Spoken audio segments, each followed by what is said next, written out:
Hey there, it's Aaron. It is May 8th, 2012. As you can see, um, there are no more posters on my wall. I'm going to be leaving the Ramada, or this hotel room, in about 2 days from now, Thursday. It is the end of the semester. Today I just finished all my finals, so yeah, I thought it would be time to make a video. To be completely honest, I have not gotten a lot or paid any money for a lot of things. I've been trying to slow down uh, my spending on music, but I have a few things, 5 to be exact, that are all music related, and I think I could show you all. I'll just show you a glimpse of them. This is all of them, and the thing is that 2 of them I got for free. There's 5 items altogether. There's 3 CDs and 2 DVDs. So, yeah, let's get into them.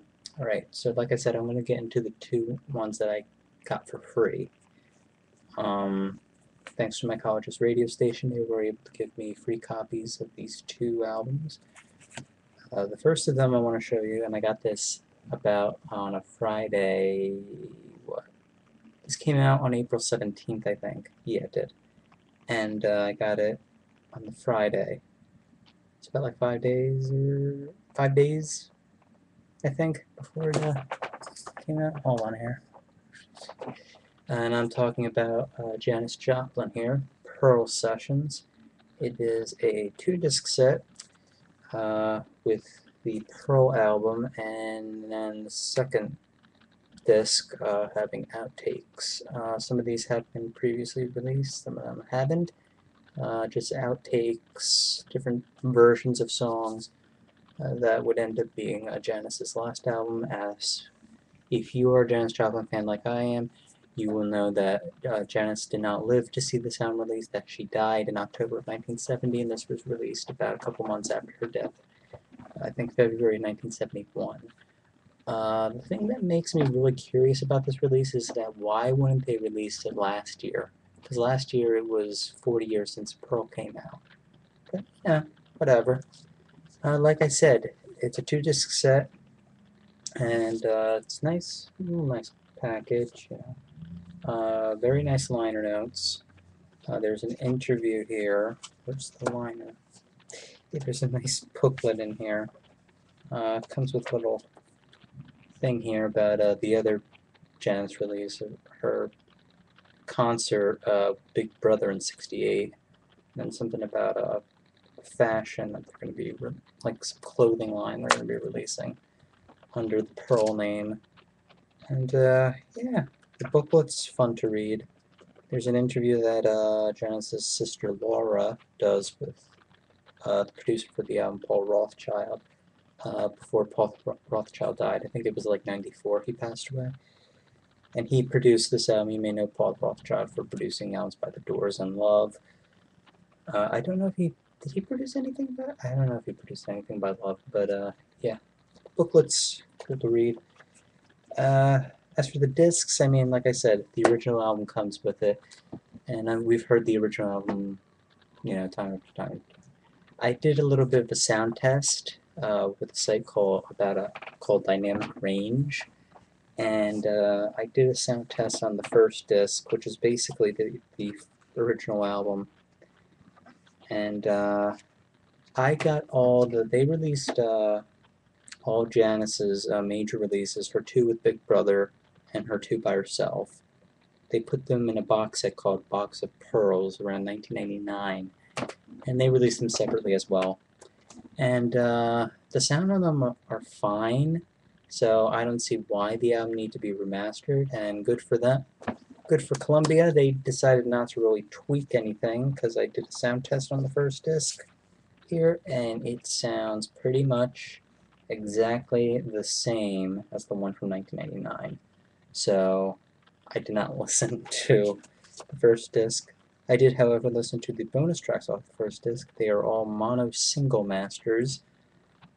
of 6 songs. Me and Bobby McGee, Half Moon, Cry Baby, Get It While You Can, Move Over, and A Woman Left Lonely. They're all in mono. Really interesting to hear. And at the end of A Woman Left Lonely, they put this at the end. I don't know why they couldn't make it its own track. Is Janis singing Happy Trails to John Lennon, because that was one of the last things she ever recorded, and it was like a birthday greeting to a John Lennon who turned 30 in 1970. And the irony of that being that Janis died on October 4th.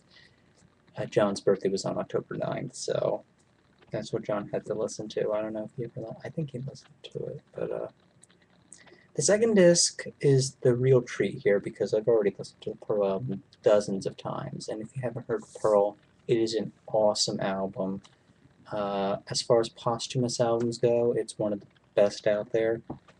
I mean, there's been a lot of posthumous releases that that aren't authentic, or people claim not to be authentic. Michael Jackson much, but yeah, Pearl is one of the better ones there. It's a great album, and it's a shame that Janis didn't live to see it succeed or be a bestseller. But yeah, the second disc is really interesting to hear. You get to, it feels like you're right there in the studio with Janis making this album. And yeah, it's really cool to hear. I'm going to be completely honest, had I not been given this album for free, I would have not bought it because it has the original album, which I already have. But yeah, really cool album. The second disc is the highlight for me, at least, because I've never heard anything off of there. All of it's new to me. So yeah, there's 18 tracks, 2 bonus tracks, and yeah. There's like 3 versions of Move Over, 3 versions of Get It While You Can. It's really funny to hear Janis talk, because she can be very funny at times. I won't give anything away, but yeah, if you don't have the Pearl album, then you can get this if you want, or if you just want to get the Pearl album by itself, you can get that too. But this comes with the second disc, which I think is really worth hearing. So yeah, Pearl Sessions by Janis Joplin. Okay, the other one I got from my radio station, it was just yesterday I got this, and I've only listened to it once, and that is George Harrison's Early Takes, Volume 1. This coincides with the release of, hold on here, the Martin Scorsese documentary Living in the Material World, came out over here in the US just last week, along with this, although I didn't get this until yesterday for free. I'm going to go into this one first. It's basically 10 tracks. They're all early takes and demos of songs that George would use. Some of them he didn't. I don't think he ended up using on any of his albums. Majority of them come from the All Things Must Pass album. All Things Must Pass, not Past. It's really interesting to hear them bare bones before Phil Spector went in there and made them, his wall of sound, so to speak. So someone's vibrating.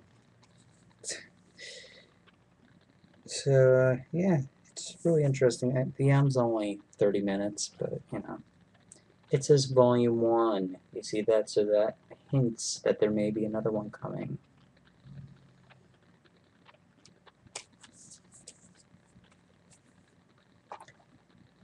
Got quiet in here. I don't know, I'm just afraid I'm going to get a phone call during this. As for the Martin Scorsese documentary, I saw it when it was on HBO. My family doesn't get HBO, but my mom perfectly got the Comcast Triple Play, which means she gets all the movie channels for free.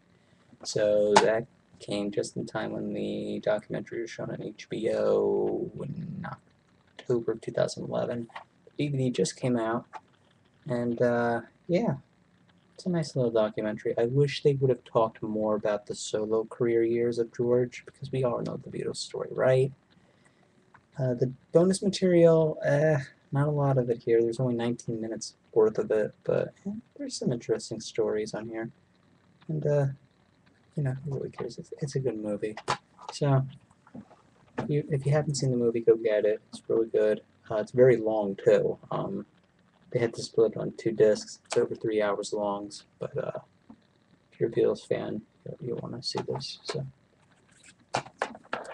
alright, the next one I'm going to show you is very, very interesting. As you know, I'm a big Captain Beefheart fan.